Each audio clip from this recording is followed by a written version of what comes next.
Je vous salue, bien-aimés, au nom du Seigneur Jésus-Christ. C'est un immense bonheur de vous retrouver autour de la parole de Dieu. Et en ce jour, je voudrais parler de quelque chose de très simple, mais très important et méconnu par un certain nombre de frères et de sœurs parmi nous. Je voudrais parler de 3 éléments qui peuvent aider des frères et sœurs à savoir prier dans la volonté de Dieu. Beaucoup de personnes savent prier, savent dire quelque chose à Dieu, mais dire quelque chose à Dieu de manière efficace, cela est ce qui manque à plusieurs personnes. D'autres ont des difficultés, comme moi, au début de leur foi chrétienne, à prier. Nous nous étonnons comment les gens prient, comment sont-ils parvenus à savoir prier. Je voudrais aujourd'hui vous donner 3 éléments qui vont vous aider. Ces éléments vont vous aider à prier de manière efficace et dans toutes les circonstances de la vie.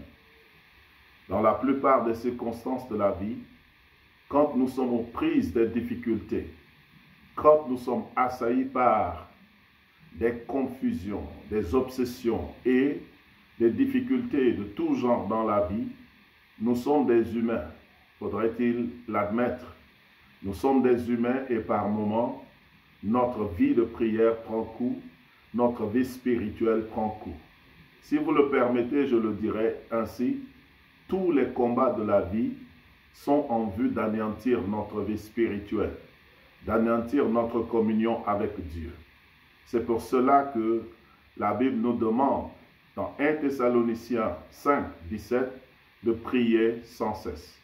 Aujourd'hui, nous allons nous appuyer sur un seul texte biblique pour donner, quand bien nous avons cité 1 Thessaloniciens 5, 17, nous allons nous appuyer sur l'épître aux Romains, qui nous donne la preuve qu'à un moment donné, l'être humain ne sait pas comment prier. Prions le Seigneur avant de lire Romains au chapitre 8, le verset 26. Prions le Seigneur. Notre Père, nous voulons te dire merci pour ta grâce et merci pour tes bienfaits et l'opportunité de partager ces paroles avec des frères. Bénis-nous au nom de Jésus. Amen. Donc, nous lisons d'après la version Louis II dans Romains au chapitre 8e et le 26e verset. La Bible dit, de même, aussi l'Esprit nous aide dans notre faiblesse, car nous ne savons pas ce qu'il nous convient de demander dans nos prières, mais l'Esprit lui-même intercède par des soupirs inexprimables. Je ne voudrais pas mentionner comme l'un des 3 éléments que je vais donner, l'aspect, la prière par l'Esprit. La prière par l'Esprit n'est pas ce que je voudrais mentionner, mais je voudrais mentionner par ce verset le fait que nous ne savons pas, de même, l'Esprit nous aide, car nous ne savons pas ce qu'il convient de demander dans nos prières. C'est la partie B de ce verset qui nous intéresse. Par moments, nous ne savons pas, la Bible dit, nous ne savons pas ce qui convient de demander.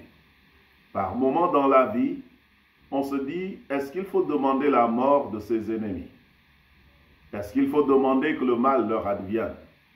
Est-ce qu'il faut souhaiter le malheur de ceux qui nous torturent sans raison? Parfois, nous ne savons pas ce qu'il faut dire. Quand nous sommes des enfants de Dieu, déclarés justes selon le sacrifice de Jésus sur la croix, nous vivons la sanctification comme Dieu nous demande, nous prions comme Dieu demande et nous croyons comme Dieu demande, mais en dépit de tout cela, des choses difficiles continuent d'arriver, les enfants n'ont pas à manger, la scolarité n'est pas payée. Quand nous nous tournons vers Dieu, nous ne savons pas ce qu'il convient de dire. Est-ce qu'il faut faire un procès à Dieu Seigneur, regarde tout ce que je fais, voilà le résultat que j'ai. Il est difficile dans la vie, par moment, de savoir ce qu'il convient de demander. Vous pouvez vous retrouver aux actes, n'est-ce pas, face aux difficultés des difficultés professionnelles, où vous êtes un employé dévoué, un employé exemplaire, et pour juste une petite erreur, pour une petite circonstance, vous vous retrouvez assailli. Vous êtes une personne battante, et par exemple, dans le domaine économique, vous êtes un homme d'affaires, une femme d'affaires, et du coup, du jour au lendemain, vos affaires prennent coup, et de la classe que vous étiez, vous vous retrouvez, n'est-ce pas, au bas de l'échelle. Il est difficile en ce moment-là de savoir ce qu'il convient de demander à Dieu.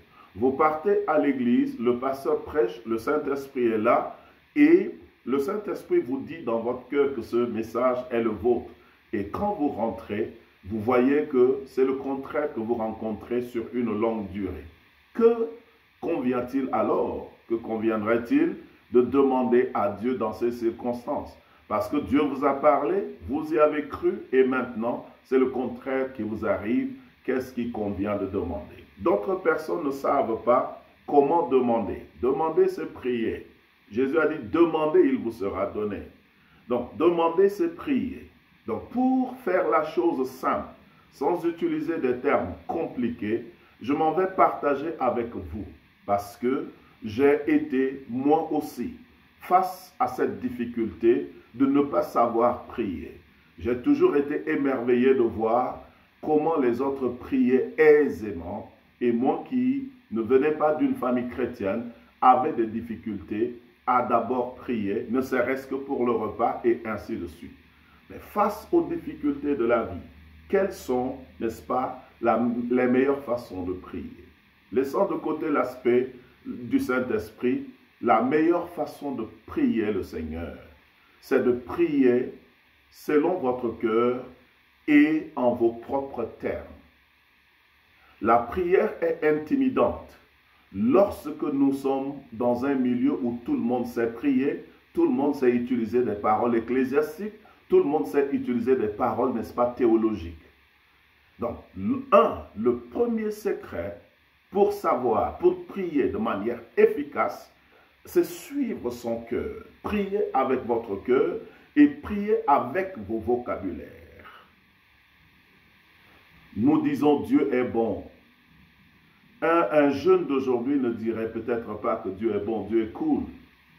Il dirait que Dieu est chic, il dirait en fait les terminologies vous sont propres. Et lorsqu'on va à Dieu avec son cœur, on n'hésite pas. Donc, le premier élément, c'est de prier selon votre cœur et donc selon l'élan de votre cœur et les mots qui montent de votre cœur qui accompagnent cela. Le plus souvent, nous prions de manière religieuse. C'est de la religiosité, c'est des rites parce que certaines prières ne sont pas des prières, mais sont des répétitions qui ressemblent à des incantations. Nous avons assimilé et nous répétons simplement de manière machinale. Cela ne vient pas de notre cœur et cela ne peut pas obtenir le résultat escompté. Jésus a dit dans le livre de Matthieu, ne vous imaginez pas que c'est à force de parler que Dieu vous exauce. Mais ce n'est pas à force de parler que Dieu nous exauce. Donc je voudrais vous dire, n'est-ce pas, que la prière efficiente dans des moments difficiles, c'est la prière selon l'élan de votre cœur et des mots qui vous sont propres, des termes qui vous sont propres, et vous parlez à votre Dieu selon votre langage contemporain, selon le langage de votre époque, si ces langages-là ne sont pas des insultes, des injures ou des blasphèmes, des profanations. Ça, c'est le 1. De 2, et je sais que beaucoup de personnes prient. Cet élément 1, beaucoup de personnes prient ainsi. Souvent, c'est en période de paix, en période de joie. C'est facile que nous puissions suivre cela. L'élan de notre cœur devant Dieu. De 2, je voudrais inviter tous ceux qui sont dans une certaine confusion. et qui trouvent difficile de prier pendant des périodes de confusion et de dépression. Si vous êtes au seuil de la dépression, si vous êtes au seuil de la rupture, je voudrais que vous essayiez le numéro 2. Le numéro 2 signifie simplement ceci. Prenez une chanson. Prenez une chanson, une louange chantée. Prenez un psaume chanté. Prenez un cantique. Et à partir de ces cantiques, choisissez des cantiques qui parlent de votre situation, qui parlent de votre état mental, psychologique, qui parlent de votre état de cœur et qui parlent de votre espérance relativement à Dieu. Lorsque la chanson, vous trouvez que cette chanson parle de vous, parle de votre situation, alors que vos moments de prière deviennent maintenant, vous voulez prier pour votre vie et vous ne savez pas où commencer. Vous ne savez comment prier parce que les problèmes vous assaillent, les problèmes vous submergent de tout côté, que dans votre humanité, vous êtes prostré de l'intérieur et vous ne pouvez pas trouver des mots justes pour qualifier. Vos idées sont confuses, alors prenez une chanson qui parle de votre état, de votre situation, et mettez-vous dans un esprit de prière, dans une disposition de prière, et commencez par chanter la chanson dans un esprit de prière. Si la chanson est jouée sur un CD, sur un MP3, et quelque part, jouez la chanson pendant ce moment que vous avez décrété être moment de prière en présence de Dieu. Et chantez la chanson pendant que vous la jouez, ou bien vous éteignez le tape et vous-même vous chantez la chanson à votre manière. Dans la gamme ou hors gamme, mais soyez dans l'esprit. Chantez la chanson dans l'esprit. La Bible dit en esprit et en vérité. Ça ne parle même pas du Saint-Esprit, mais de manière authentique. Chantez cette chanson de manière authentique et devant votre Dieu, devant le Seigneur Jésus, commencez par mesurer toutes les paroles de cette chanson. Vivez toutes les paroles de cette chanson. Laissez vos émotions s'exprimer avec les paroles de cette chanson devant Dieu. Et soit avant que la chanson ne finisse, vous allez déboucher dans une adoration profonde, dans une révélation, dans une communion profonde avec Dieu, ou soit vous allez chanter, chanter, chanter, chanter, et au bout de quelque temps, le fardeau sera ôté. Vous ne sentirez plus le poids de la chose et vous aurez envie maintenant de passer à un autre sujet de prière. Vous serez dans les meilleures dispositions quand vous le faites dans un état de prière, dans un moment de prière et devant votre Dieu. Au nom du Seigneur, vous priez et à la fin, vous chantez la chanson et à la fin, vous le dites au nom de Jésus et vous dites Amen, vous attestez Amen et vous dites merci Seigneur de m'avoir exaucé, merci Seigneur parce que tu es fidèle, merci Seigneur parce que je sais que tu ne m'abandonnes pas, merci parce que tu me restaures. Le Saint-Esprit va prendre le relais à partir de là. En 3 pour terminer, quand vous ne savez pas comment prier, comme la Bible dit, je voudrais vous inviter à considérer le 3e élément. Le 2e élément, quand vous lisez Éphésiens, la Bible dit, n'est-ce pas, de faire monter de nos cœurs des mélodies vers le Seigneur. Nous, le 3e élément, c'est de redire à Dieu sa parole. C'est de redire à Dieu. C'est prier la Bible ouverte. Le 3e élément, si vous ne savez pas comment prier, si vous avez des difficultés parce que vous êtes fusillé de partout, le 3e élément, prenez votre Bible comme je prends ainsi ma Bible. Et la Bible dit, n'est-ce pas, dans le livre de Nombres, au chapitre 23, le verset 19, « Dieu n'est pas un homme pour mentir, ni le Fils de l'homme pour se repentir. Ce qu'il a dit, ne le fera-t-il pas ?» Dans Lamentation chapitre 3, le verset 22, la Bible nous dit que la fidélité de Dieu, je m'excuse, elle ne s'épuise pas, elle n'est pas à son terme, elle se renouvelle chaque jour. La fidélité de Dieu se renouvelle. Alors, lorsque vous prenez par exemple la Bible entre les mains et que vous ne savez pas comment prier, je m'en vais vous donner un exemple. Par moment, il arrive que ce que nous demandons à Dieu semble trop grand à nos yeux. Et on se dit, est-ce que je peux demander une telle chose à Dieu ou ne pas demander une telle chose à Dieu? Lorsque je ne sais pas exactement comment prier pour certaines choses qui semblent assez grandes, certaines choses qui semblent assez immenses, je me tourne par exemple vers le texte de Somme au chapitre 2, le verset 8. La Bible dit, « Demande-moi et je te donnerai les nations pour héritage, les extrémités de la terre pour possession. » Waouh! Donc je dis, mais ah bon? Donc Dieu est à ce point. Il est prêt à me donner les extrémités de la terre si je prie et si je le lui demande. Souvenez-vous, dans le livre de Jean, Jésus a dit, jusqu'à présent, vous n'avez rien demandé. J'ai été choqué de savoir que Jésus dit ça. Malgré nous, ça nous dit à quel point Dieu est immense.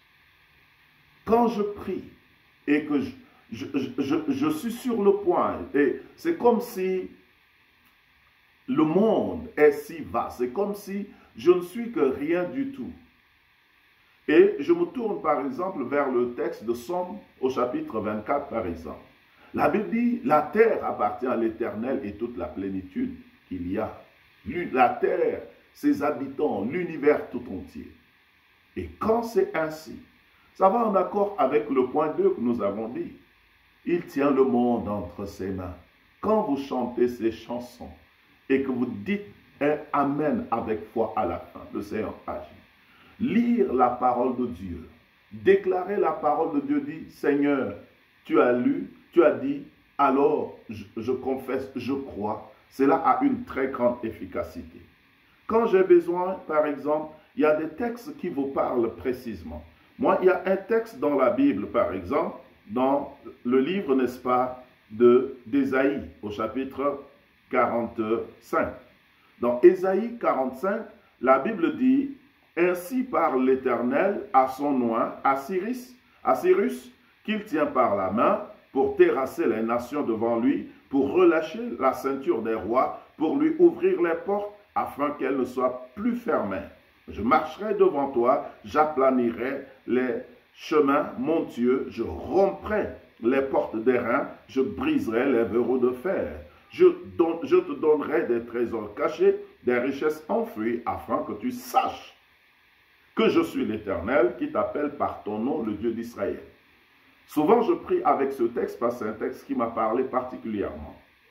Et quand je prie et que je ne sais comment articuler la vision de la grandeur de Dieu que j'ai et sa puissance dans l'ouverture des portes.